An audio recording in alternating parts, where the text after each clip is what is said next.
Anong nararamdaman mo naabot natin ng 1 million, more than 1 million na pagmamahal? Siyempre, sobrang saya siyempre sa mga katekram na nagmamahal at nagsusuporta para sa mga kababayan natin sa Cebu. Sa loob lamang yan ng 3 days? 3 days pa? 4 days na ngayon. 4 days. Pang 4 days to. Okay. So, grabe, no? Ate Ram?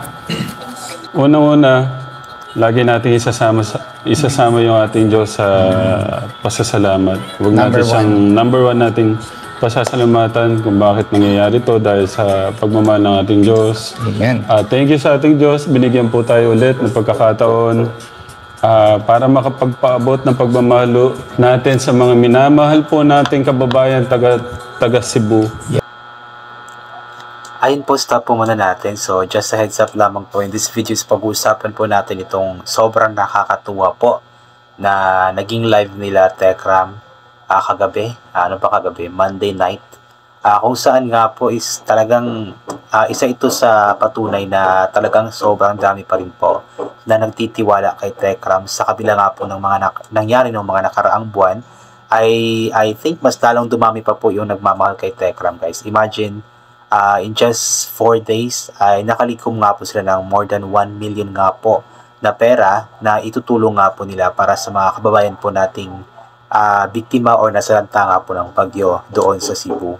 So nakakatuwa lamang na alam mo yung nagkakabuklod-buklod po yung mga tao.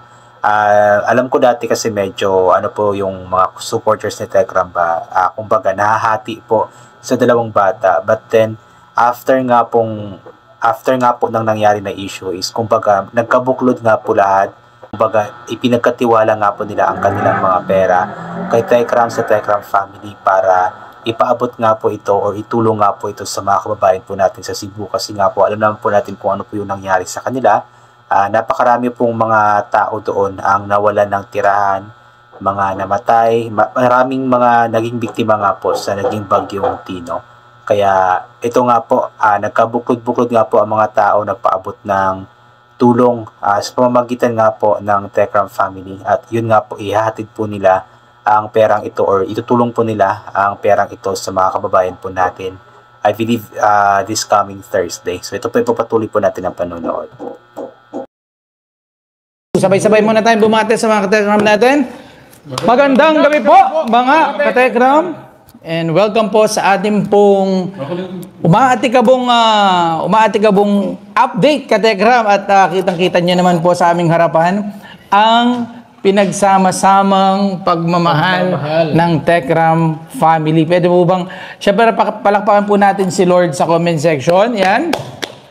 At palakpakan din natin lahat ng mga Tekram community natin, yan. Punuin natin ang comment section ng pasasalamat, no, sa lahat po ng mga ginamit ni Lord para maging bahagi dito po sa mission po natin. Maraming salamat po mga Tekram family sa pagbubuklod-buklod po natin. Nakalikom po tayo ng yung talagang minimiti ni Ramil na halaga. Nakuha naman po natin. Ang galing, ano?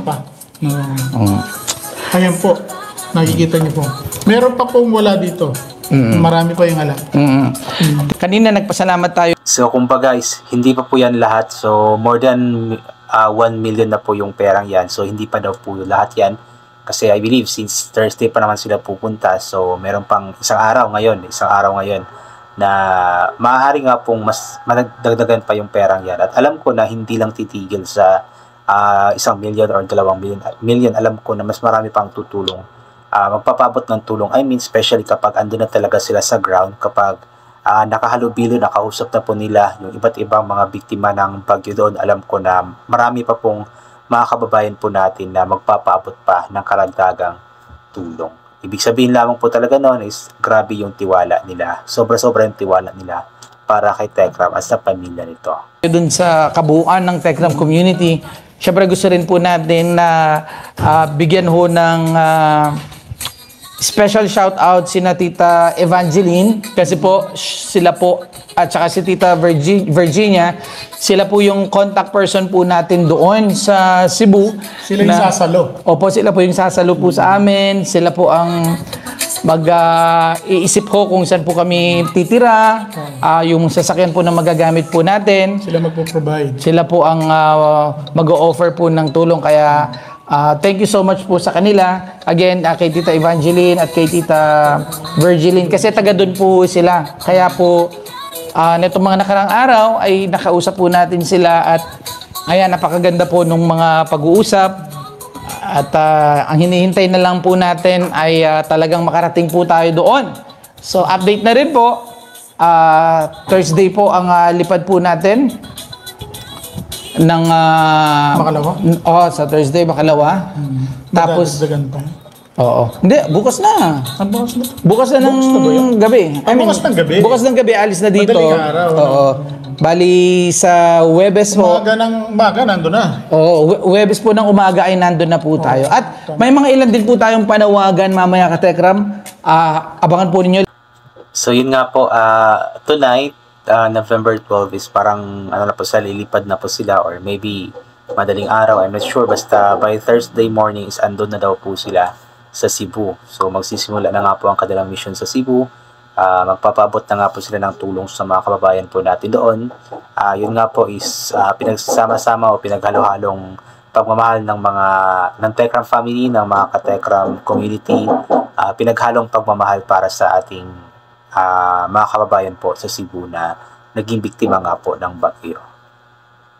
Lalo na po sa mga volunteers kasi mangangailangan po tayo ng maraming volunteers na mga manggagaling ho sa Cebu. Yung pong mga medyo hindi po masyadong nasalanta at nasa okay naman na kalagayan. So, i-open po natin ito sa mga katekram natin dyan ho sa Cebu na tayo po'y pumunta dun sa address na ibibigay ko po sa inyo kung saan ay dun po tayo magre-repack ng mga items natin. Ay nag-offer din si Kuya Carl na dun daw sa bahay niya, medyo malawak daw yung ano niya doon, pwede daw tayo doon mag-conduct ng repacking. Officials po siya doon na nag-handle ng. And so kailangan din po talaga nila ng mga volunteers kasi mahirap din po na sila lang po, especially hindi naman taga doon, hindi sila familiar sa lugar. So kailangan talaga ng mga locals doon, like si Kuya Carl daw po, na tutulong nga po sa kanila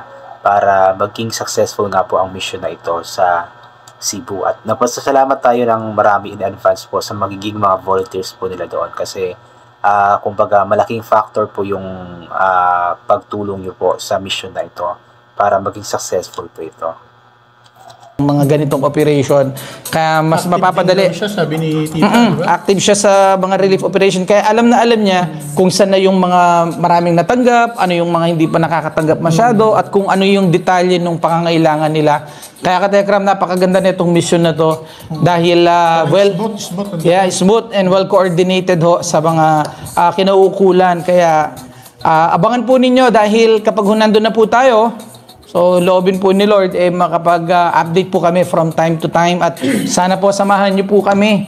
Kung paano po sinamahan niyo po kami na mabuo po ito, samahan niyo pa rin po kami hanggang sa matapos po ang mission po natin doon. So, magkakandak po tayo syempre ng relief operation, feeding program, and i-scout po natin yung area. Tapos magkakaroon din po tayo ng house-to-house visitation, lalo na dun sa mga namatayan. Yung talagang maliban dun sa ibibigay natin sa pangkalahatan, is aalamin din natin yung mga detalye para na rin update sa mga mas matutulungan pa ng Oo, yun. Actually, yun ang number one na ano doon para mas marinig ba sila at limbawa may mga makapanood at gusto nilang tulungan specifically yung pamilya na yon ay at least mabubuksan ho yung pintuan para po doon. And ayun, thank you so much. Hindi pa ako nakakapagbasa po sa comment section. At ayun. Ayan, nakaka-excite lamang po. Abangan po talaga natin itong magiging mission po nila. I-upload naman po nila ito sa YouTube channel po nila. So abangan po natin ito. Even though wala man po tayong financial na naitulong or maitulong, yung prayers, napaka-importante po nun. Then yung panonood ng vlogs at hindi pag-skip ng ads is malaking tulong na rin po iyon para, kumbaga, kunyari nakatulong na rin po tayo sa mga kababayan po natin sa Cebu. Kasi alam naman po natin na sila Tekram talaga yung kinikita nila is hindi man buo, hindi man lahat na itinutulong sa mga kababayan po natin, pero may portion din po talaga doon na itinutulong po nila. Tatay Ram. Box, bati ka muna habang nintay si Tatay Ram. Ayun, magandang gabi mga katekram. Sana po ay nasa mabuting kalagayan po tayo lahat. And kung saan man po kayo ngayon, ingat po tayo lahat. Anong nararamdaman mo naabot natin ng 1 million, more than 1 million na pagmamahal? Siyempre, sobrang saya siyempre sa mga katekram na nagmamahal at nagsusuporta para sa mga kababayan natin sa Cebu. Sa loob lamang yan ng 3 days? 3 days po? 4 days na ngayon. 4 days. pang 4 days to. Okay. Oh, grabe, no? Tatay Ram? Woo!